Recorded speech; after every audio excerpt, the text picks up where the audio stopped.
Bienvenue au Polysécure, épisode spécial Sécure. Je suis avec Martin. Comment vas-tu? Ça va très bien, et toi? Très bien aussi. Tu es venu au Sécure présenter un sujet, à mon sens, très intéressant, puis on était d'ailleurs très enchantés de l'accepter parce que sa présence, ça remet l'humain au centre de la cyber, puis on oublie souvent que l'humain a une place très importante en cyber, et c'est lui qui opère essentiellement. Et tous ces éléments-là, et dans le fond, tu as présenté un peu tes découvertes essentiellement qui te sont un peu brutalement arrivées au visage, je crois que c'est en 2023, 2022, où tu as eu un constat assez brutal, comme probablement plusieurs autres en cyber ont eu d'ailleurs pendant ces périodes-là, notamment, ou avant, tout dépendant, qu'on n'a pas une énergie infinie, qu'on a une énergie finie, et qu'il faut la gérer conséquemment, cette énergie-là, et ne pas se laisser emporter. Donc, tu as amené le concept de batterie. Puis je trouve ça très intéressant, même si tu disais dans ta présentation que c'est controversé comme image, il demeure que c'est la façon, comme moi je le vis d'ailleurs, de l'exprimer pour qu'on véhicule une idée. Tu as abordé aussi de plus en plus tout le volet décisionnel qui est associé à ce genre de choses-là. Puis, dans ta présentation, tu abordais un peu moins sur ton sens personnel. Qu'est-ce que tu as fait comme choix? Comment tu as limité dans ta vie personnelle incessamment et professionnelle par la suite cette surcharge de décisions-là pour t'amener à une zone de plus grand confort et de plus grande disponibilité? C'est une super question. Je vais essayer d'y répondre le mieux que je peux. En fait, pour commencer, c'est vraiment une question de structure. J'ai jamais été, je l'ai dit là, dans la présentation, je suis pas le gars le plus structuré dans la vie. Je suis un peu plus dans le... J'aime improviser, j'aime pas avoir de plan, j'aime essayer des choses, de faire à ma façon. J'ai pas peur de me planter puis essayer des différentes itérations pour arriver à mes fins. Cela dit, quand on gère une équipe de 30 personnes, ben là, ça devient un petit peu plus problématique si on laisse notre instinct tout le temps nous guider. Donc, moi, d'entrée de jeu, je peux te dire, dès que j'ai eu ma promotion, ce que j'ai fait, c'est que j'ai commencé à me lever plus tôt. Okay? Mon cadran, il était à 6 heures du matin. Puis mes journées commençaient à 6h30. Je me faisais un café, je me prenais le temps de me réveiller, je me fais un café, puis c'était ordinateur, structure. Puis ce petit 2 heures avant tout le monde, si on veut, là, me permettait justement de bien planifier mes tâches, de bien planifier mes sujets. Ça me permettait de... Puis en plus, j'étais à mon top d'énergie le matin. Puis ça m'a permis de traverser toutes mes journées de façon relativement efficace. Ce qui m'a un peu plus rattrapé, c'est... on va appeler ça la qualité des tâches. Tu sais, à un moment donné, c'est bon. Là, tu sais, on commence un poste, on est super fier, on veut réussir, on est orgueilleux. Mais là, à un moment donné, tu sais, c'est de la gestion. C'est plus, oui, j'aurais une équipe de hackers, mais je fais plus de hacking moi-même. Fait que là, on se détache de quelque chose qu'on aimait beaucoup. Puis là, il y a une transformation qui doit se faire. Il faut se motiver à partir de d'autres choses. T'sais, avant, mettons, mon sentiment de réalisation, j'allais chercher en hackant des ordinateurs. Là, je dois aller le trouver en gérant de l'humain. Ça s'est pas fait du jour au lendemain. Là. Ça a été très long. Là. Puis pour être bien honnête, là, puis je sais même pas si j'aurais dire ça, mais mes premiers jours, là, je continuais à faire du gros lab. Puis c'était une grosse source de distraction d'ailleurs. Ça me permettait d'aller chercher de la réalisation, tu sais, montrer, hey guys, j'ai trouvé telle technique de bypass de ADR, puis tu sais, me trouver encore cool, entre guillemets, là. Mais ça pouvait pas scaler, ça pouvait pas suivre, il fallait que je trouve des façons différentes. Fait que, bon, j'ai un peu divagué, mais on vraiment commencer tôt, augmenter le nombre d'heures dans mes journées, ça m'a permis de commencer correctement. Mais en même temps, c'est un peu ce qui m'a rattrapé, parce que quand on fait beaucoup d'heures dans une journée, puis qu'on se met à un peu briser son équilibre, si j'augmente le nombre d'heures que je travaille, ça veut dire que je réduis le nombre d'heures que j'ai du temps personnel ou que je suis avec ma famille. Fait que là, cet équilibre de vie-là, quand il est brisé, euh, ça peut nous jouer des tours. Exemple, quand on se motive seulement avec le travail, euh, quand ça va moins bien au travail, ben, ça va moins bien dans la vie complète. Là, euh, ça peut venir nous chercher un peu plus. Fait qu'on perd nos repères puis tout. Là, ça a l'air full dramatique ce que je dis, mais c'était pas si dramatique que ça. Hein. Non, non, mais c'est super intéressant parce que ça fait partie de ce qu'on est. Puis, tu sais, je vais échanger, je vais rebondir sur plein d'aspects. Puis, genre, dans le fond, je vais arrêter de gros dramatique, je vais comme rebondir sur mes parties, puis tu reprendras après. Sure. Parce que ces éléments-là sont très intéressants. Puis, j'ai été confronté à des éléments similaires, notamment dans le confinement, m'a mis face à des zones de moi qui sont autres. J'ai augmenté énormément ma charge de travail pendant le confinement, comme probablement la plupart des gens, parce qu'on n'avait pas grand-chose à faire autre que ça. Et j'aimais beaucoup mon travail, donc j'ai investi beaucoup d'énergie dans ce que c'était à ce moment-là. Donc, tu perds un peu le contrôle de ce que tu es et de ce que tu fais. Mais aussi, en même temps, il faut se rappeler, puis ça, c'est ta définition, ce n'est qu'un travail aussi. Puis ça l'aide sur deux axes. En tout cas, dans mon cas, ça m'aide sur deux axes, c'est-à-dire que je prends rien personnel au travail parce que ce n'est qu'un travail. J'ai là pour faire une prestation qui est définie et il y a un début, une fin, puis j'essaie de naviguer là-dedans autant que je peux, puis le mieux que je suis capable pour aider de faire la prestation en question. Mais au-delà de ça, si mon travail se fait critiquer, c'est pas moi qui est remis en cause. Ce n'est qu'un travail. Je peux être face à des gens qui sont mécontents. Fait que ça me sauve beaucoup à certains égards. Mais dans le confinement, j'ai perdu le contrôle. Puis ce contrôle-là que j'avais établi dans ma vie précédemment, par instinct plus que par connaissance, élément conscient, c'est complètement déréglé. C'est-à-dire que j'avais plus d'heures de lever, d'heures de coucher, mes routines étaient brisées, tout a été brisé pendant à peu près la première année de confinement. Et là, la deuxième, je me suis rendu compte que ça pouvait pas durer comme ça parce que j'allais finir par exploser. Ça avait juste aucun sens. Et de là, puis je reprends un peu tes choses, je me suis mis une heure de lever fixe. Je me suis mis une heure de coucher fixe. Et là, je me suis dit, j'ai une plage définie et je vais vivre dans cette plage définie-là. Et je ne peux pas dépasser. Je ne peux pas exagérer. Mais ça force la chose, ça entraîne le corps aussi, fait que ça permet de s'endormir rapidement parce qu'on entraîne le corps à toujours être à la même routine, dans le même élément. Ça a été un des éléments. Le deuxième, c'était la réintroduction du sport dans ma vie. Et c'était à ce moment-là, à tous les matins. Tous les matins, j'allais faire ma marche, j'allais faire mon jogging, j'allais faire des choses comme ça, tous les matins, sans exception. Là, les gens me trouvent un peu fou parce que passer de rien du tout à faire ça comme ça, les gens ont comme de l'extérieur, mais ça donnait une routine et ça me donnait un appui. Et justement, quand tu parles de réinsérer des éléments, ça, c'est mon exemple à moi, là, il y en a plein d'autres.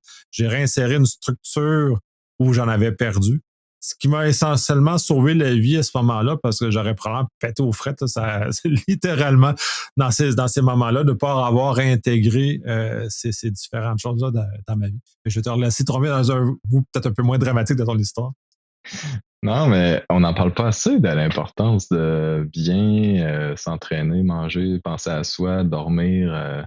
Tu sais, je sais que c'est basic puis que ça fait un peu redondant, là, ça fait un peu, je sais pas moi, papa, maman qui donnent des leçons de vie, mais sincèrement, moi, ça m'a changé aussi, là. Je m'entraînais très casual, là, tu sais, 2 à 3 fois semaine, 30 minutes max.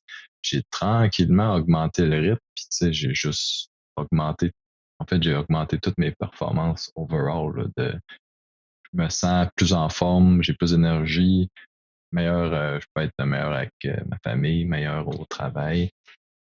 C'est rendu sacré, c'est rendu en fait que si on avait un boulier, là, pas un boulier, mais en tout cas une pie chart là, avec des priorités, là, tu sais, ma pointe de tarte vie perso, là, puis entraînement, tu sais, c'est rendu au top. Là. En fait, je bâtis le reste autour de ça. Puis j'ai le privilège de faire ça parce que là, je suis en démarrage d'entreprise, mais avant, ce que je faisais, c'est qu'à la fin de la journée, j'allais m'entraîner, puis ça coupait ma journée en deux. J'avais l'impression quand je finissais que la soirée était plus à moi. Bien sûr, je retournais travailler, mais ça, c'est des mauvais patterns. J'ai réussi à casser avec le temps. Mais non, c'est ça. Tu sais, mon triangle, j'ai un peu bégayé en disant, tu sais, quand on mange bien, nos performances d'entraînement sont nettement supérieures. Puis quand on s'entraîne fort, ben, on dort mieux. Puis c'est un cercle qui tourne. Puis c'est vraiment fondamental. C'est ça qu'on oublie des fois quand on. Puis là, après, ce qui arrive, c'est quand on va aller trop vite parce que tu il y a un lien, on peut tout le temps aller vite, la pandémie a fait qu'on travaille tout à distance, on en fait plus. Quand on va aller trop vite, c'est là qu'on tombe dans des raccourcis comme on va prendre des pilules pour maigrir. Ben oui, quelle bonne idée. Ou on va se remplir de pas moi, avoir besoin d'une application pour mieux dormir. Tu sais, je veux dire, OK, il y a plein de trucs là, qui peuvent marcher, mais à un moment donné, quand on se met à mettre des plasters partout, tu sais, juste parce que dans le fond, tu pourrais mieux manger puis prendre plus d'heures pour dormir, c'est un peu, moi, je trouve ça triste là, d'avoir des gens chercher des raccourcis quand dans le fond, la base est quand même simple. Là. Mais bon, ça, c'est mon avis. Je sais Ouais, pas mais si tu veux comment. Ouais. ouais, ben oui, parce que ça reste dans les structures simples, ça reste toujours dans des choses élémentaires. Là, tu parles justement comme ça. En même temps, comme parent, je laisse mes enfants explorer leurs choses de vie. Fait que je suis très peu contraignant de ce genre de choses-là, autre que des taquiner quand ils font des choses qui sont louches. Là. Justement, comme pas mettre de manteau l'hiver ou des choses comme ça, mais en même temps, je suis pas une référence parce que je mets pas tant de manteaux moi non plus l'hiver. J'en ai pas de besoin. Puis ça arrive aussi de tous les éléments comme ça, mais je les laisse expérimenter leurs choses pour baliser. Puis c'est un peu ça qu'on a perdu, d'expérimenter comment on est et comment s'adapter à qui nous sommes. On fait juste prendre une formule prescrite. Dire, tout le monde fait ça, fait qu'on va faire comme ça. Ben non, c'est pas comme ça, c'est pas comment on est adapté, comment c'est par rapport à nous et comment nous on réagit à ce genre de choses-là. Donc, il faut faire les vrais efforts. Là, j'ai fait, comme dans son cas, je me suis discipliné, j'ai toujours mes heures. Là. Moi, j'ai mon téléphone qui me sert de balise. C'est lui qui vient mettre mes balises, qui me rappelle que j'ai pas fait mon exercice, qui me rappelle à l'heure que je vais me coucher, et ainsi de suite. Donc, il me permet de baliser ma vie. Mais il permet, c'est pas lui qui prend les décisions à ma place, ça demande mes éléments.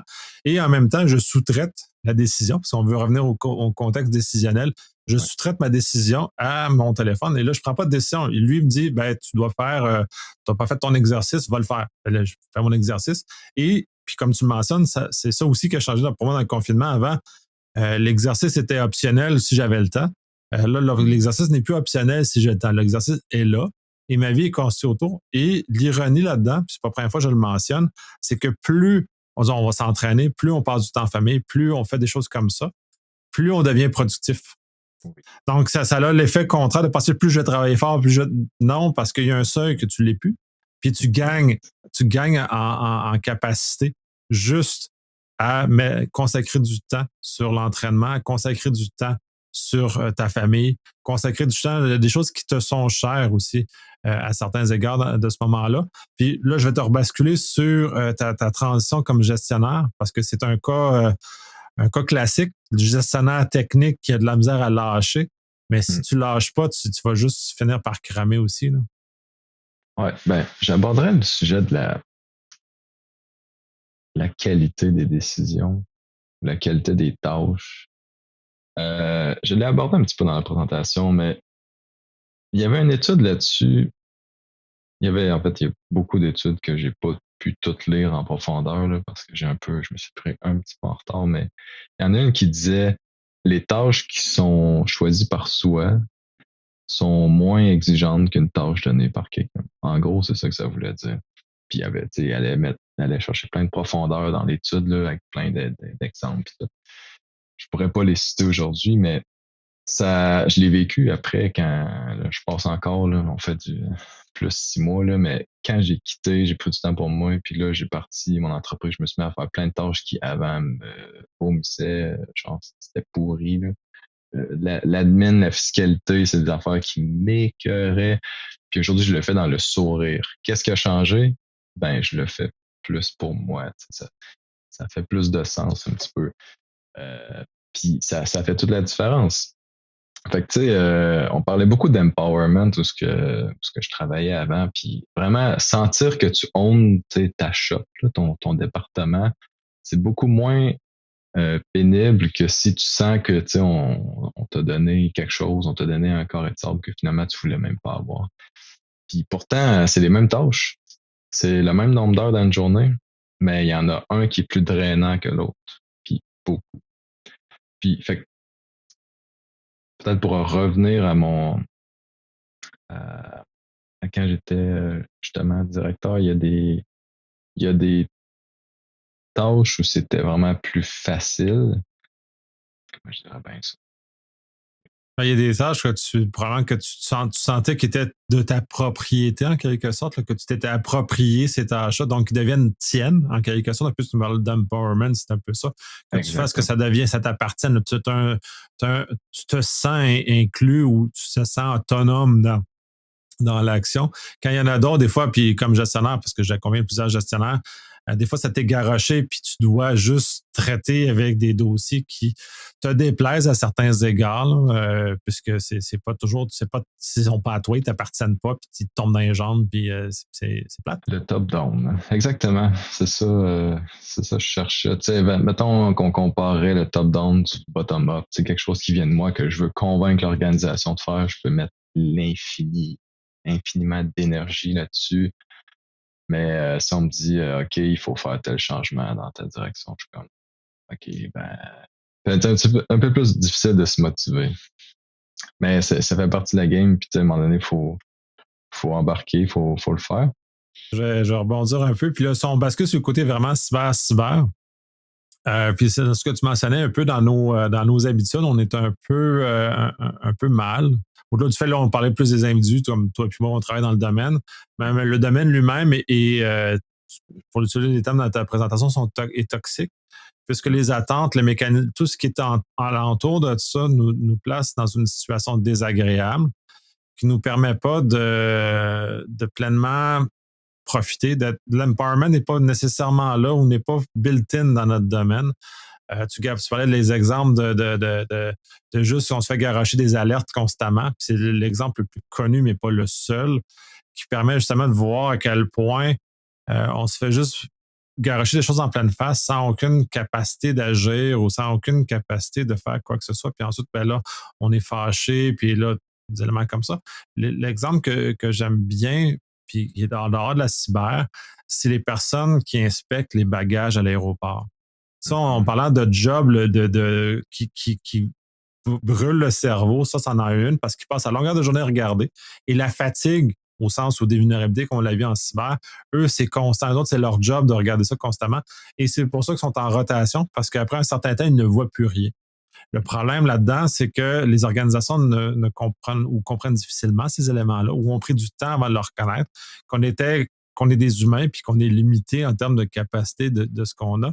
Et ensuite, des journalistes qui font les grands titres parce qu'ils ont réussi à passer des éléments qui normalement auraient dû être interceptés à ces contrôles de sécurité.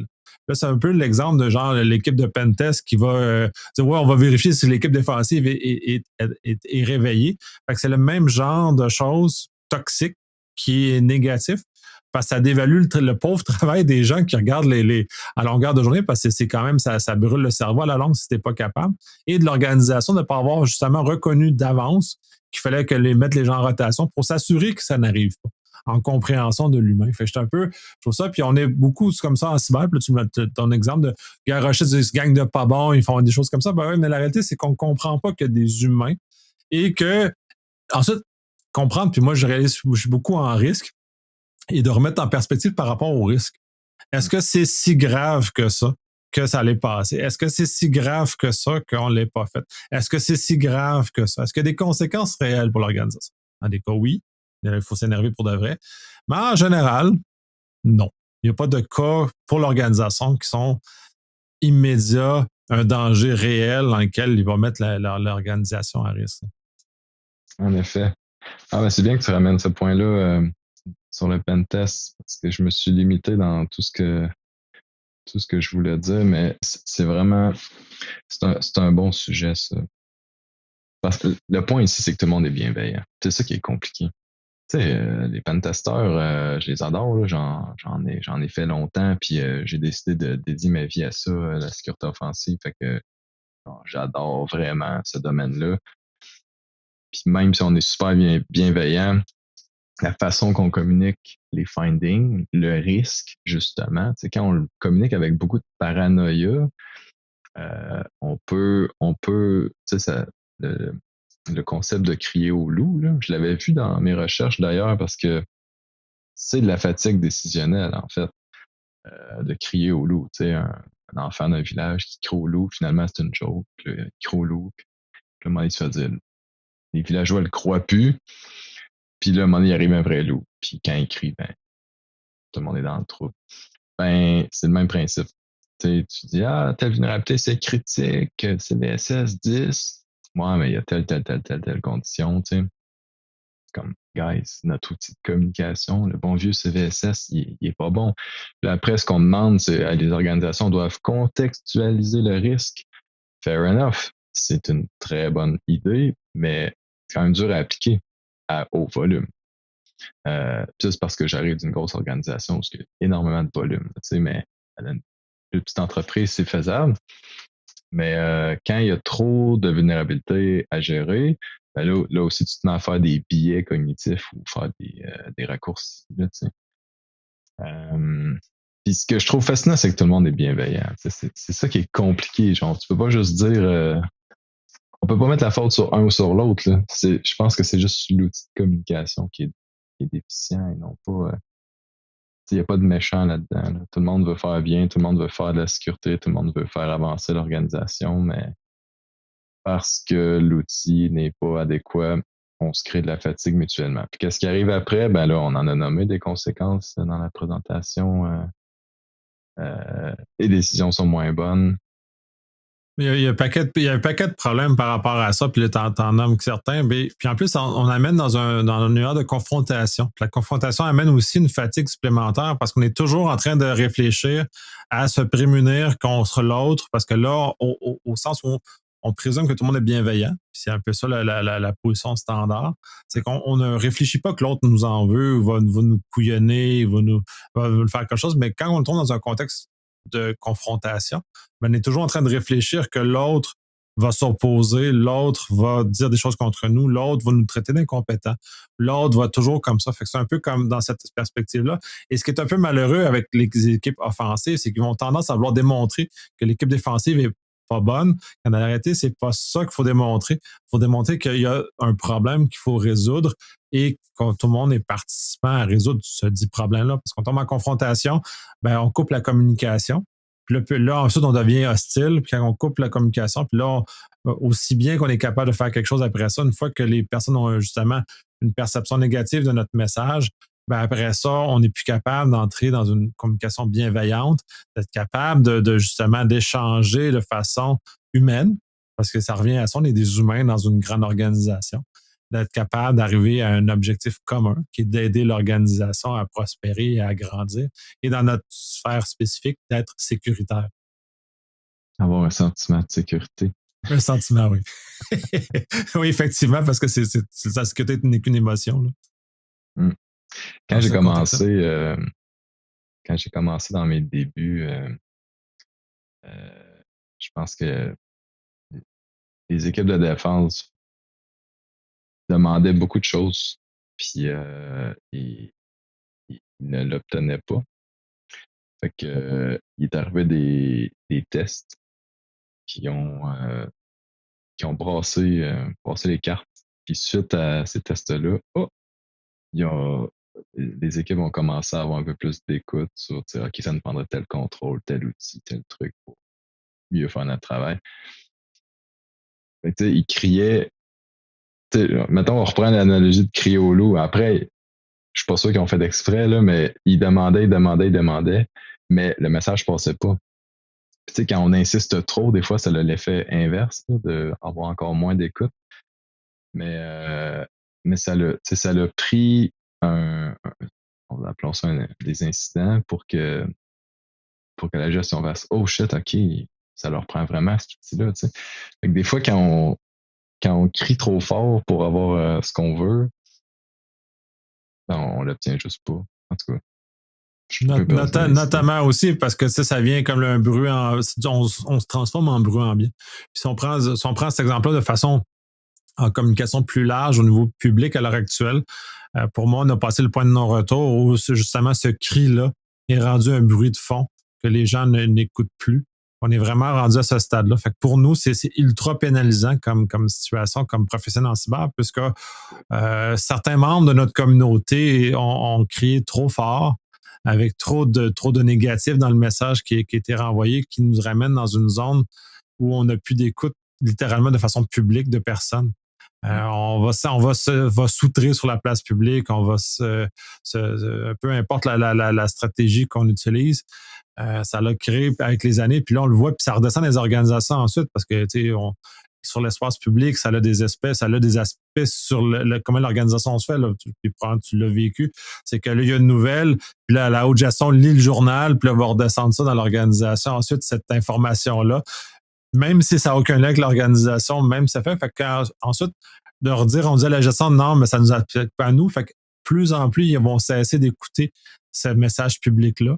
Et moi, j'en vois pratiquement plus maintenant de réaction immédiate entre ce qui est dans les médias et d'une commande, puisque généralement, la haute gestion dans les clients que je travaille se sont désensibilisés au message qui est véhiculé parce que à chaque fois qu'ils redescendent le message, on leur explique. Moi, dans mon outil de communication, c'est l'analyse de risque. Fait que je prends l'analyse de risque, je le retourne vers le haut dans un langage qu'ils comprennent essentiellement. Et là, à ce moment-là, ils comprennent que le risque il ne s'applique pas à eux, que c'est tout ce bruit médiatique-là n'est pas applicable à eux. Donc, tranquillement, on s'essaie d'écouter cet élément-là parce qu'à chaque fois, on leur dit que ça n'est que du bruit. Fait qu'ils s'habituent à écouter le bruit comme toute chose, comme dans les organisations aussi d'ailleurs, comme un peu comme dans ton exemple aussi. C'est-à-dire qu'on a besoin d'outils, si on ne communique pas avec un langage qui permet, puis là, tu utilises d'ailleurs aussi du qualitatif vers le quantitatif pour rebondir sur ta présentation, de commencer à utiliser des chiffres. Les chiffres parlent à la haute gestion. Le Kelly, ça ne parle pas tant à la haute gestion. Puis c'est un peu le problème. Puis moi, j'aime pas beaucoup les analyses de risque qui sont très qualitatives parce que j'ai pas de poignée. Puis si moindrement quelqu'un veut dire que c'est pas bon ce que je dis, il a toute la capacité de le dire parce que c'est mon ressenti face au ressenti de quelqu'un d'autre. Donc là, j'ai rien de. Dans ce temps-là, c'est juste un combat de ressenti. Fait qu'on va nulle part. Fait que c'est juste de parler de nos émotions. Puis dans ton tant qu'à ça, on va aller en thérapie ensemble. Puis en thérapie de couple ensemble pour résoudre notre problème d'émotion qui concorde pas. C'est exactement. Wow, c'est tellement une belle façon d'amener le point. Parce que des fois, tu sais, les gens, ils sont. Moi, des fois, j'avais ce discours-là sur les KPI et puis ça dérangeait, hein, parce que comment ça, va falloir aller chercher des chiffres pour justifier ce qu'on veut faire. Toutes les grandes organisations font ça, les amis, puis justement, mais tu as tellement bien imagé. On va pas faire des combats de coq là, ou des combats de qui crie le plus fort, qui est le plus émotif, là. Ou le plus parano même dans notre industrie, tu sais, le plus parano l'emporte. Ben non, ça n'aurait aucun sens. Très bien dit, non. Après, c'est de l'amener. C'est un sujet intéressant, ça, générer de la métrique à partir de données de sécurité offensive. Ça sera un autre podcast. Oui, absolument. C'est très, très complexe parce qu'on va revenir sur le cadre même de ta présentation. On est rendu trop loin à ce genre de choses-là. Puis je vais juste faire un dernier petit rebond sur ce segment-là spécifique. J'ai répondu, je me rappelle plus sur quel forum j'avais mentionné ça, qu'on parlait justement des ciseaux, l'importance d'avoir un ciseau dans une organisation sérieuse. Ma réponse à ça, c'est que puis basé sur le post lui-même, des années 70, le CFO est apparu dans les organisations parce que le CFO est une personne qui vient gérer le risque financier de l'organisation avec des indicateurs, avec tout ce que ça exige de gérer un risque financier.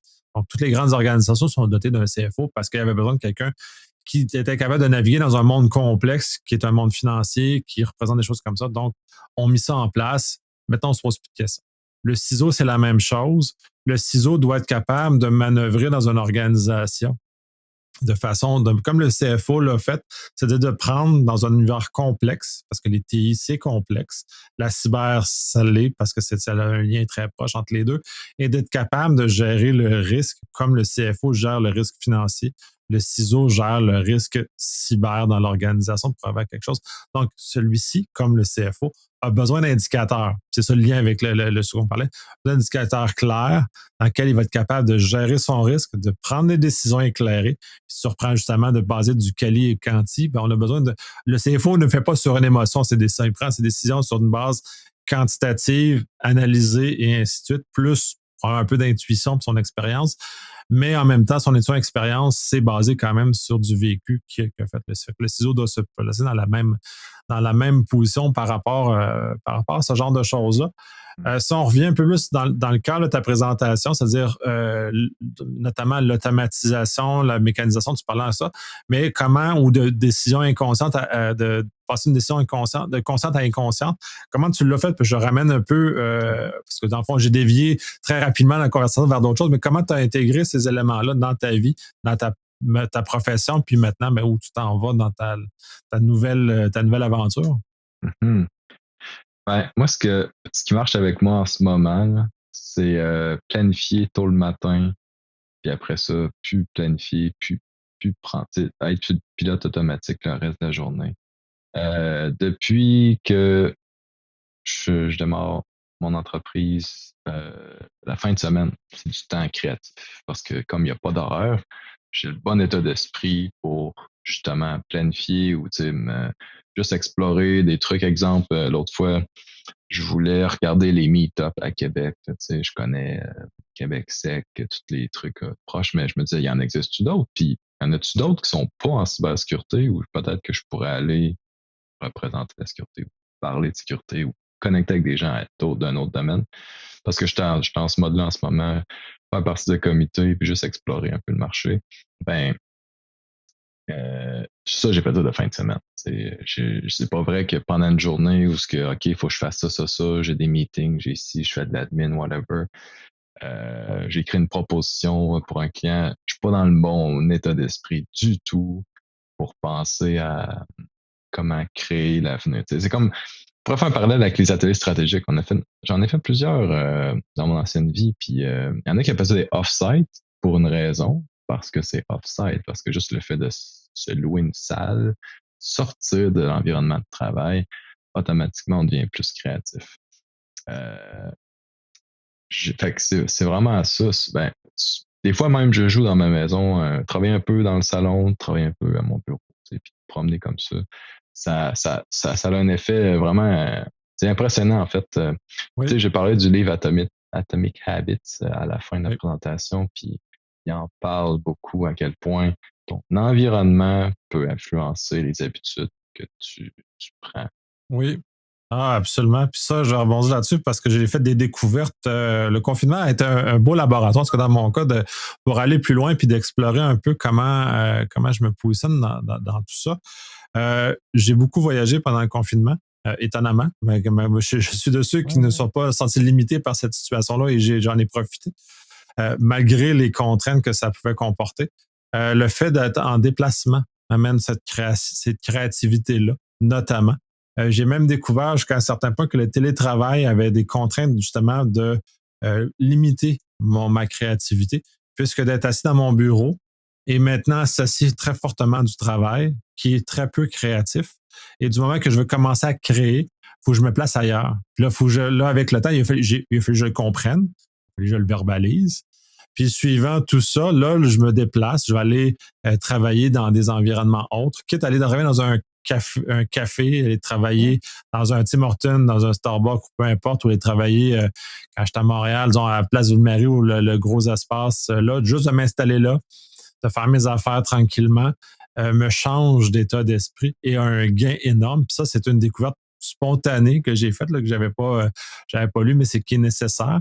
Puis aussi, ben, pour certains, ça va sûrement parler, la douche est probablement l'endroit où les plus grandes idées émergent parce que c'est un endroit où tu n'es pas dans un contexte de productivité. Tu produis rien dans la douche, tu es juste pour toi, finalement, dans la douche. Temps pour toi. T'es dans un moment libre où ton esprit ne fait juste que laisser aller. Et c'est de cette image-là d'aller plus loin. Puis toi, tu as des beaux exemples. Puis même avant ça, tu le faisais, tu travailles le bois notamment, qui est un aspect, à certains pourraient le qualifier de méditatif, où tu fais juste comme te concentrer sur une activité qui ne demande pas de réflexion. Et c'est là que les bonnes idées émergent naturellement, parce qu'on est juste mentalement libre. Totalement d'accord. En fait, il faut créer un rythme. Puis, parce que quand tu fais du bois, justement, tu suis plein d'étapes prédéterminées. Tu planes, tu dégauchis, tu ripes, tu coupes, tu colles. C'est tout le temps les mêmes choses. C'est le plan qui va définir le résultat final. Euh, Puis rentrer dans des routines, justement, où tu répètes, le rip and repeat là, en anglais. Puis plus le projet est gros, plus il y a de la répétition. Puis laisse-moi dire que le sablage, c'est un bel exemple de répétition. Là. Laisser ça Oui. pendant des heures.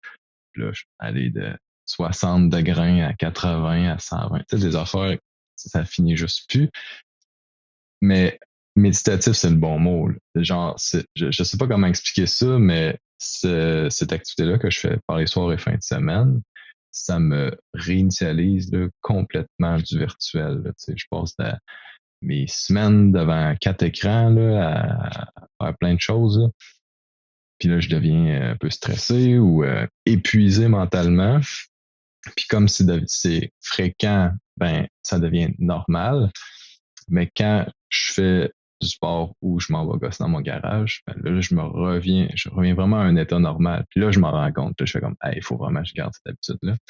D'ailleurs, je l'ai fait longtemps que j'en ai pas fait.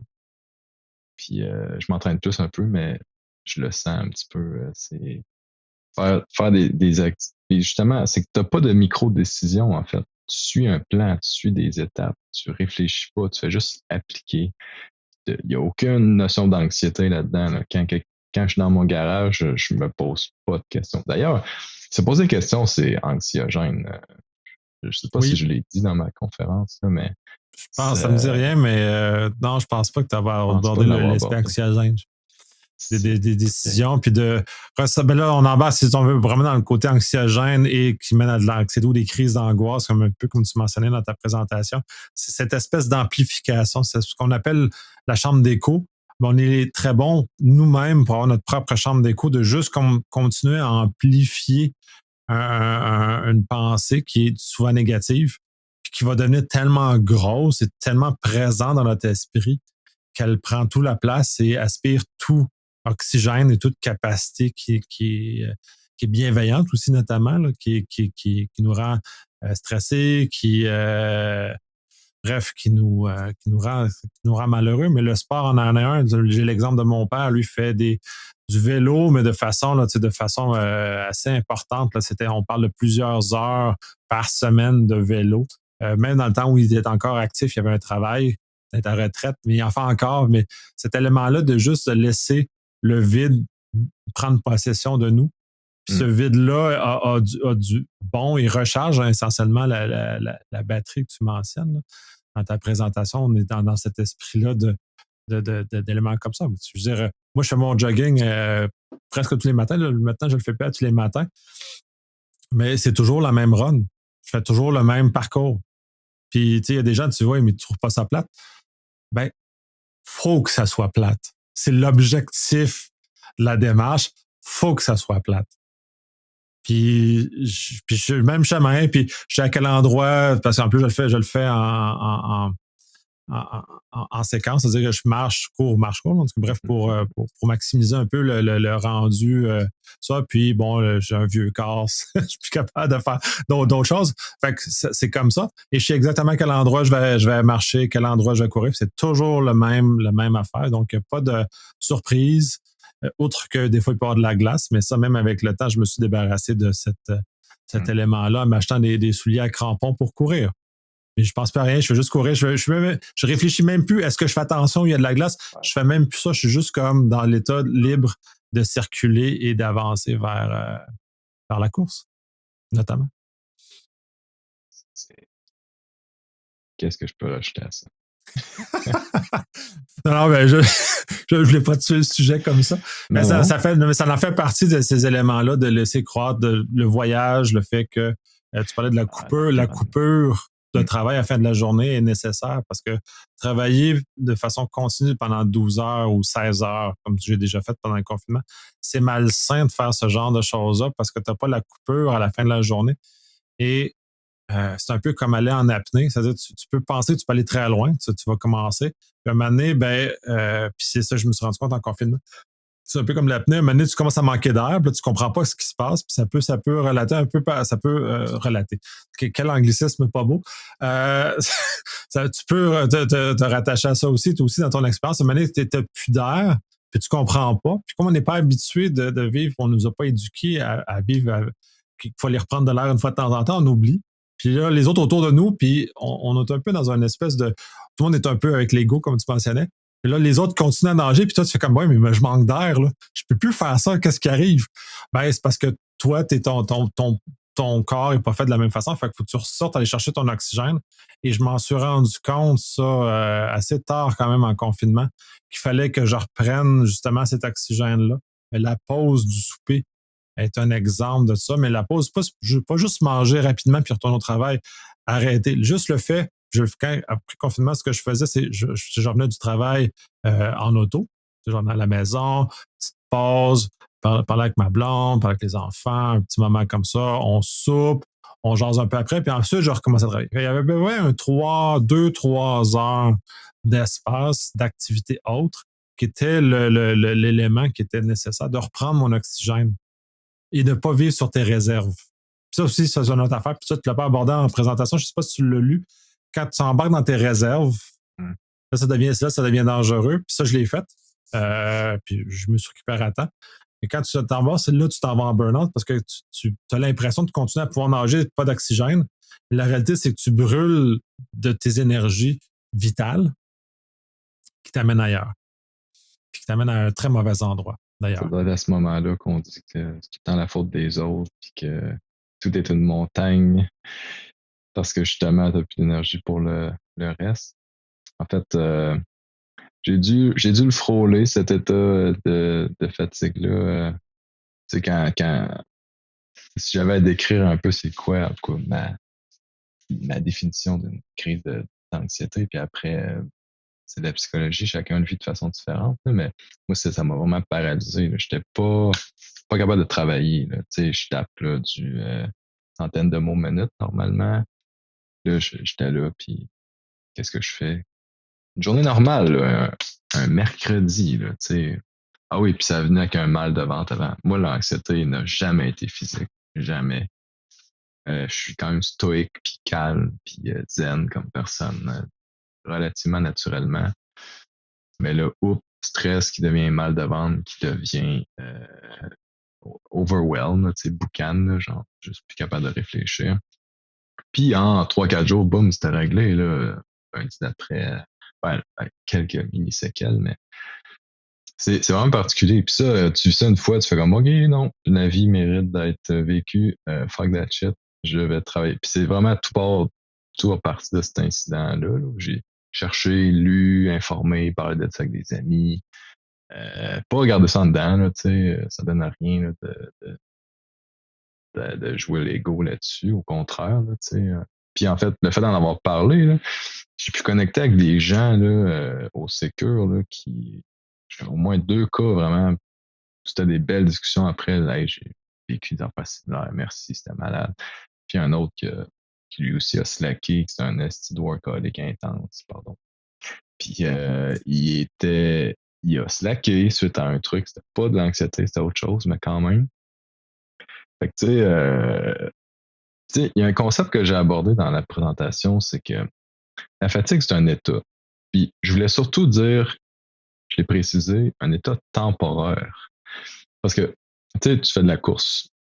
Tu cours, tu marches, justement parce qu'à un moment donné, tu atteins un certain niveau de fatigue. Oups, on va slacker, je veux pas me blesser. C'est un état, tu sais, il faut pas avoir peur d'y toucher.